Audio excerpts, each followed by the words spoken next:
second method is the grid method. And what you'll do is you'll take that same line illustration that you found on the internet and print it, and you'll take a plain piece of copy paper and you will put them on top of each other and you will fold them, okay, together until you get about, I don't know, 1/2 inch squares on this one, okay? You're gonna take it, and I've pre-folded one so that you don't have to watch me fold the whole thing. So here it is. You can see here, it's pre-folded, it's got those little lines on it. Same with the copy paper. So I'm gonna stop the video here for a minute, and I'm going to, on this one, with the illustration, I'm gonna draw the lines on here using my see-through ruler, okay? And then I'll come back to you with my camera pointed at my desk. Okay, see you in a minute. Okay, so we are now using the grid method to draw something. So as you can see, I have drawn all the lines on the actual illustration of the downloaded image. Now what we're going to do is we're going to, underneath it, by the way, is my folded piece of plain paper, as you can see.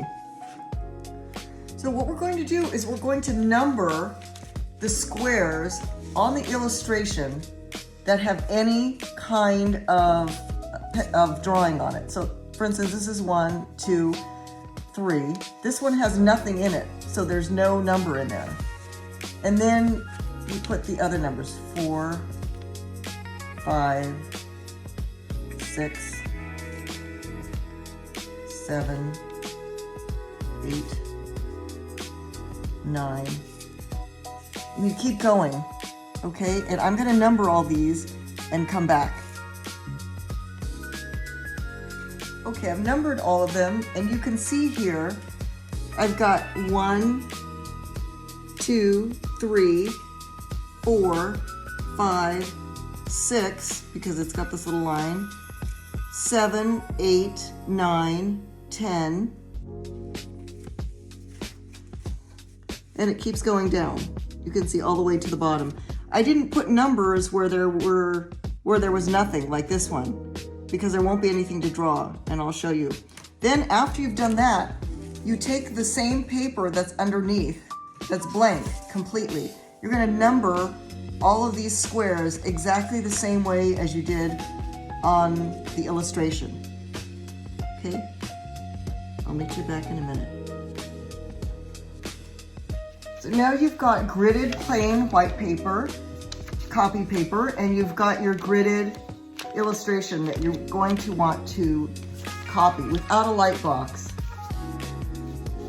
Look at square 1 only to start, and you'll see that her scalp starts halfway down in square 1, and it goes approximately to 1/3 of the bottom portion of square 1. So you're gonna start here and maybe here, and you're gonna make this line, right? Then you're gonna say, well, let's see, that portion of her face is kind of there. There's like a tiny bit, maybe like a millimeter here. And then above that is where her part is on her head. And it kind of comes up and meets this part right here, okay? Then look at, and then this part here, you're looking at this line and it kind of bisects it. So it goes kind of like this, right? So then you're pretty much done with square 1. Then you go to square 2 and you could say, okay, it kind of like comes up, arches, and comes down, and it's in like the bottom quarter. It finishes like over here in square 2. So that's about 1/4 of the way up. So you're gonna arc this up, right? And then you're gonna just kind of come down like that. And then here in square 2, this kind of continues down and goes just a hair to the left of midpoint of square 2. So this is midpoint of square 2. So you're gonna take this and it's gonna come and arch and come down close to the midpoint of square 2, right? And now you've completed square 2. Then you're gonna go to square 3. Square 3 has just a tiny bit of the back of the head, the hair, and it comes down all the way and follows this line in number 6. So probably do all that together and go down to number 9 here. So we're going to combine this and go, you do 3, 6, and 9, okay? So we'll go like this, right? We'll come down. Come down to the bottom of 9, basically like that.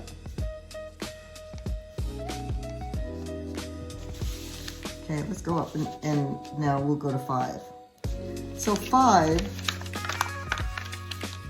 has got a couple things going on. You'll see that it has part of the eyebrow, part of the eye, and it's got this ear and this jawline and all this going on. So we'll just take it a step at a time. I'm gonna finish this line and go to the ear, which is about, I would say the top of the ear is maybe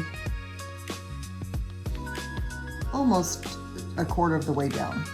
So the top of the ear, let's say, is here. And it's a little bit in from there. So I'm gonna go like this.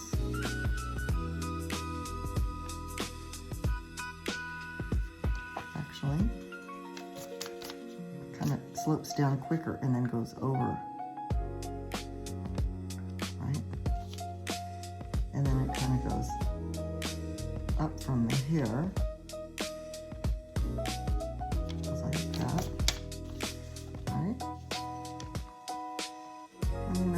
Practice doing this. And then the earlobe goes like this. There's like a little line here. And then it kind of comes down. And then it goes over like that. Right? Kind of like a weird J. And then you've got the eyebrow in here, which kind of a little bit, like a third of it is in 4, and then 2/3 of it is in 5. So we're gonna go like this, and it's about, it kind of actually touches the top of, you see that, how it's kind of running parallel and touches the top of number 6.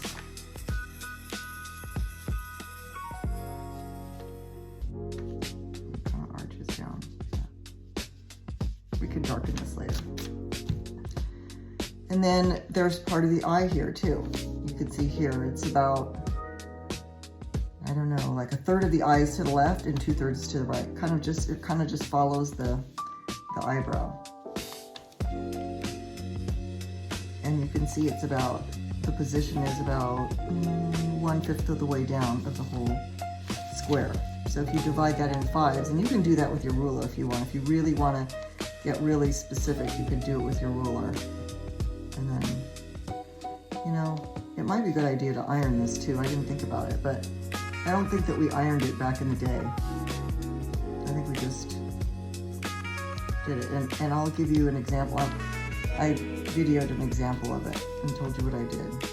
So that's kind of the beginning of it. And let's see, where's her jawline? It's close to the bottom. It's about 1/8 of the way up, and it kind of comes up to the ear. So let's see, it's about here. Maybe if we did the hairline, it would help. We did this, and then the earlobe, and then we went. This is about, it's about halfway between here, and here. So it's about here. So we go from here, and go here. So that's the hair. Okay. And then now we're gonna make the jaw, so it kind of almost kisses that.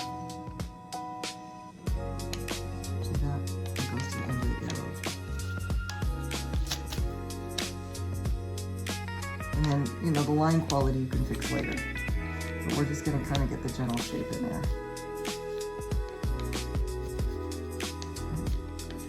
And then you just keep going. And I don't want to take up the whole video time with doing this in front of you, and I'll just stop in a second here, and then I'll show you the result. See, it kind of changes angle here, and then it kind of goes down.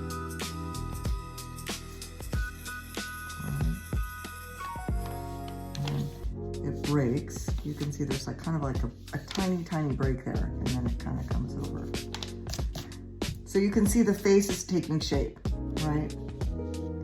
Okay, I'm gonna stop the video now. You get the idea, and I'll show you the finished product after I finish it. Okay. Okay. See you in the next part. Okay, we just finished our very first grid method illustration where we took an illustration from the internet. We folded it at the same time as a piece of plain white copy paper. We numbered the little squares through 35. We also numbered the plain piece of paper through 35, and we copied square for square whatever we saw in square one of the illustration. We put it in square one of our plain paper. And what you get is pretty darn close if you look at it square for square, and now you are an illustrator.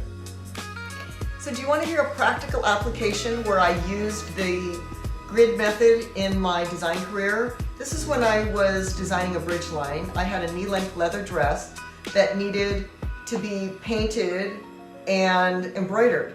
So what I did was I took my inspiration painting, which was tiny, and I blew it up, folded it, and I made a grid on the leather dress, the same as my little folded piece of art. And I was able to use dressmaker's chalk and outline it so that there was a template for the factories to follow when they were painting and embellishing and embroidering my leather dress. Okay, I hope that helps, and I hope you practice. I believe in you. Keep going, and I will see you in my next video.